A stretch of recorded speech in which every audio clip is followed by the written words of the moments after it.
Buen día para todos. Mi nombre es Juan García, hago parte del grupo 3 de Ingeniería Ambiental de octavo semestre, primer semestre del 2023. Y a continuación les voy a sustentar el resumen al que llegamos con nuestro grupo de trabajo respecto a los dos artículos a trabajar. El primero es titulado Los residuos sólidos municipales como acondicionadores de suelos. Para nadie es un secreto que los residuos sólidos generan a nivel mundial impactos negativos, ¿cierto? Esto tiene mucho que ver con que es directamente proporcional con el aumento de la población. ¿Qué quiere decir esto? Que entre más gente haya, va a haber mayor cantidad de residuos. Todo esto se ha intentado mitigar de gran manera, empleando métodos como los de las 3R, que también han sido mencionados en clase, y la nueva implementación de los residuos para que sean nuevamente una materia prima.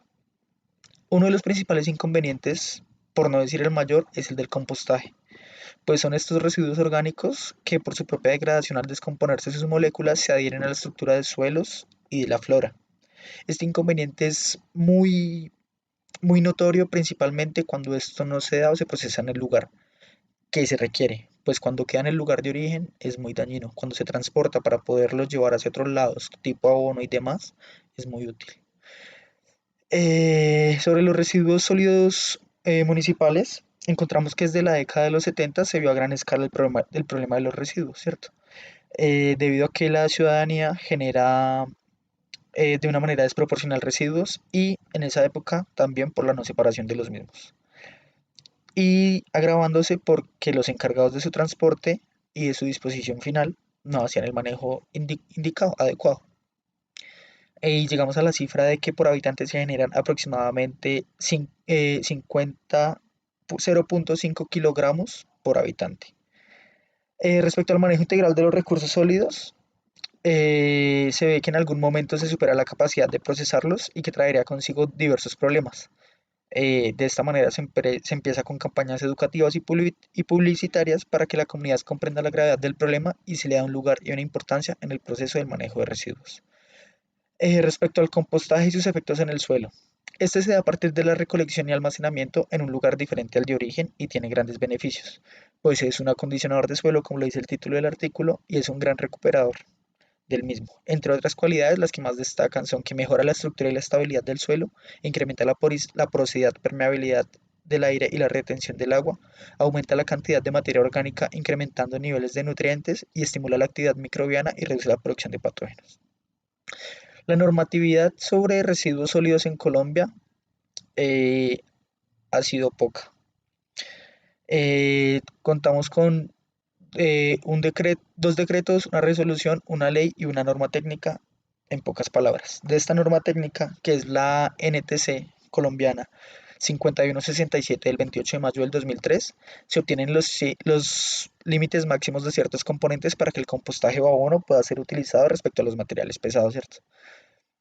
Que muestra unos miligramos máximos permitidos por kilo, como en el arsénico, que es 15, en el cadmio 0.7, en el cromo 70, mercurio 1, níquel 25 y plomo 140.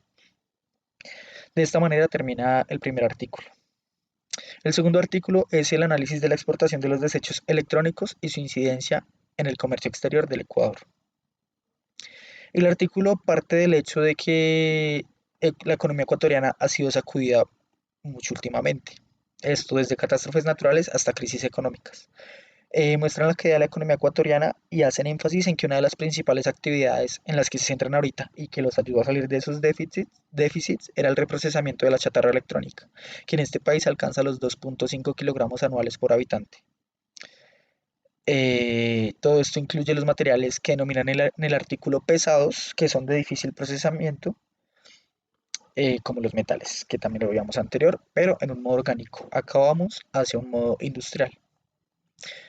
La chatarra electrónica tiene dos definiciones. La primera, que es según la Convención de Basilea llevada en 1992, se entiende como todo equipo o componente electrónico nulo de afectar la labor para la que fueron creados y elaborados al ser eliminados pasan a ser basuras electrónicas. Y la segunda definición es según la Organización para la Cooperación y el Desarrollo Económico. Se entiende como todo artículo que utiliza un suministro de energía eléctrica y que ha llegado al fin de su vida útil. Sobre los desechos electrónicos entendemos que los más grandes avances en la evolución de los mismos los tienen Asia, Europa y Estados Unidos, en ese respectivo orden.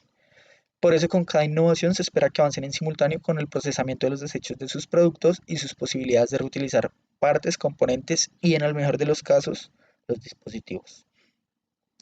Es allí donde los residuos de aparatos eléctricos y electrónicos, por sus siglas RAEE, aparecen, y esto hace referencia a cualquier dispositivo que utilice un suministro de energía para su funcionamiento y que haya alcanzado el fin de su vida útil.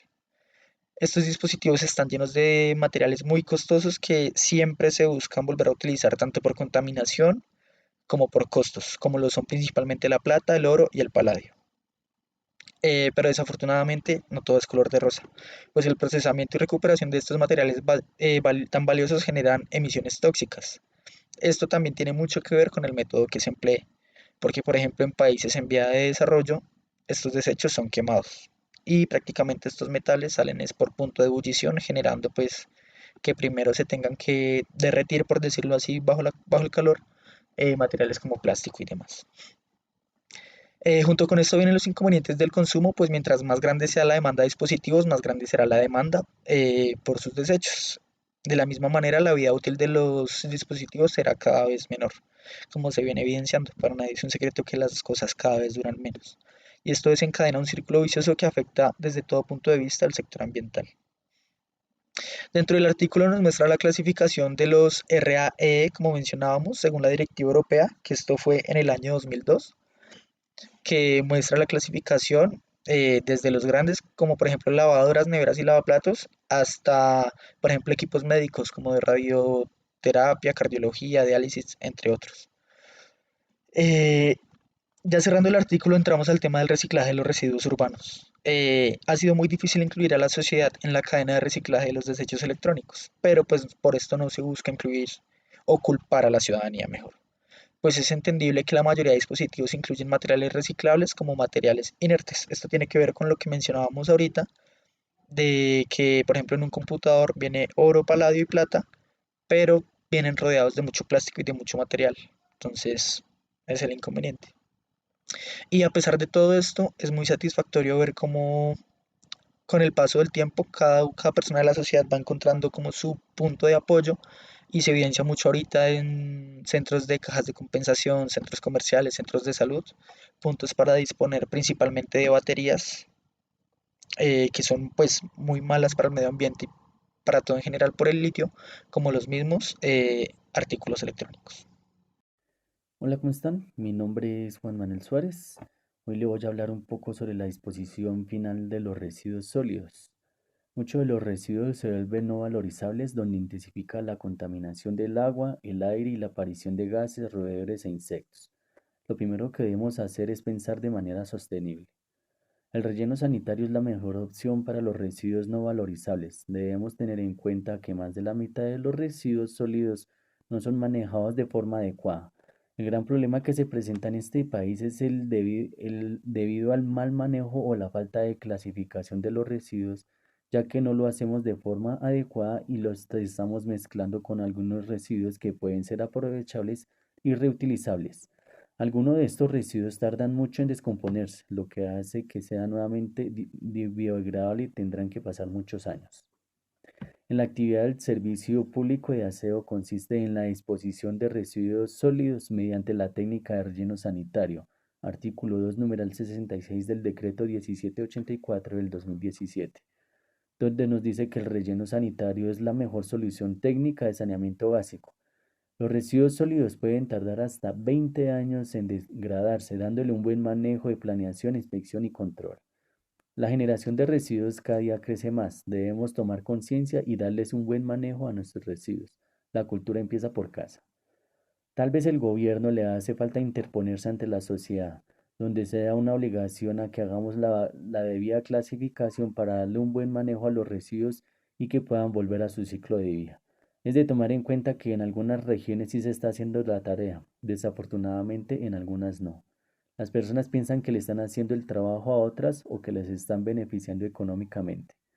Las inversiones que hace el país para la construcción de nuevos rellenos sanitarios son significativas. Debemos hacer planes de gestión integrales de residuos. No todo es basura, la mayoría que estamos botando a la cesta lo podemos convertir en materia y puede regenerarse su utilidad. Las inversiones del Estado a través del Ministerio de Vivienda, Ciudad y Territorio para el periodo comprendido entre el 2018 y 2022 son del orden de 46.000 millones de pesos representados en 11 proyectos, los cuales 4 rellenos sanitarios regionales y 2 municipales en los departamentos del Chocó, Santander, Tolima, San Andrés y Providencia, Sucre, Guaviare, que beneficiarán a 22 municipios. 2 plantas de tratamiento de residuos en los departamentos de Boyacá y Cundinamarca en el marco de la economía circular que beneficiarán a 15 municipios. Una planta de valorización energética de residuos en la isla de San Andrés. Un estudio para la actualización normativa en materia de aprovechamiento de residuos. Algunos de estos proyectos se encuentran en Santander, en el relleno regional, en Medellín y Antioquia, el estudio de factibilidad, en San Juan de Río, en Garagoa, en Atagaima y en Caimito. Las brechas de coberturas de recolección en estas áreas urbanas y rurales se han ampliado significativamente, revela en el estudio en el sector aseo en una urbana con el 97,4% y rural el 24,1%. En Colombia se recolecta y se dispone en rellenos sanitarios 26.975 toneladas diarias de residuos sólidos domiciliarios. Bogotá es la ciudad donde más produce residuos, cerca de 6.300 toneladas día, seguidos con el departamento de Antioquia con 3.260, Valle del Cauca con 3.072 y Atlántico con 1.907 toneladas día.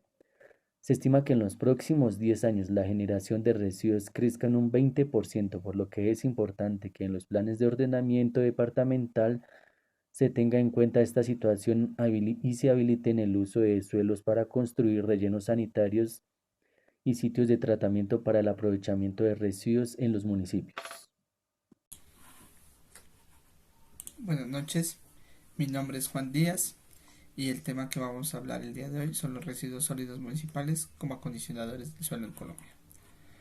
Una de las técnicas más usadas en Colombia para el aprovechamiento de los residuos sólidos orgánicos urbanos es el compostaje, el cual se define como la descomposición de residuos orgánicos por la acción microbiana.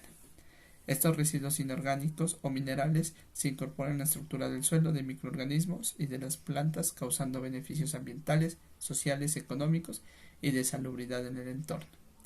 El compost es un producto valioso como acondicionador del suelo porque mejora las características generales del suelo, dando como resultado menor erosión, menor retención de la humedad, mejor germinación de la semilla, mejor crecimiento de las plantas y menos necesidad de fertilizantes sintéticos, además de reducir los problemas de erosión. Según la norma colombiana NTC 5167, que reglamenta las humedades máximas para comercializar los acondicionadores orgánicos de suelo, son: para materiales de origen animal máximo el 20%, para materiales de origen vegetal máximo el 35%. Para mezclas, el contenido de humedad está dado por el origen de la materia predominante. Según reportes y resultados del laboratorio, esta humedad puede variar entre el 30 y el 40%, son aceptables. Pero el compostaje no es todo benéfico. En ciertas ocasiones, y más como sucede en el país en el que vivimos, Colombia, el compostaje es manejado por unos entes que son los rellenos sanitarios, un poco en las ciudades que tienen mala administración de basuras, los manejan de mala manera y pueden causar problemas principalmente de salubridad. En este caso se puede tener daños como el exceso de materiales inertes, emisión de malos olores, salinidad elevada, toxicidad por contaminantes orgánicos, toxicidad por metales pesados, inmadurez del proceso y presencia de organismos patógenos. Por lo anterior, es necesario hacer evaluaciones constantes de los parámetros físico, químicos y microbiológicos del proceso del compostaje. Por tal motivo, para nuestro grupo, creemos que en Colombia hace falta lo siguiente. Primero, la creación de plantas de tratamiento de residuos sólidos en los rellenos sanitarios para que se logre la transformación de estos y además se llegue hasta la comercialización de los mismos. Segundo, realizar más campañas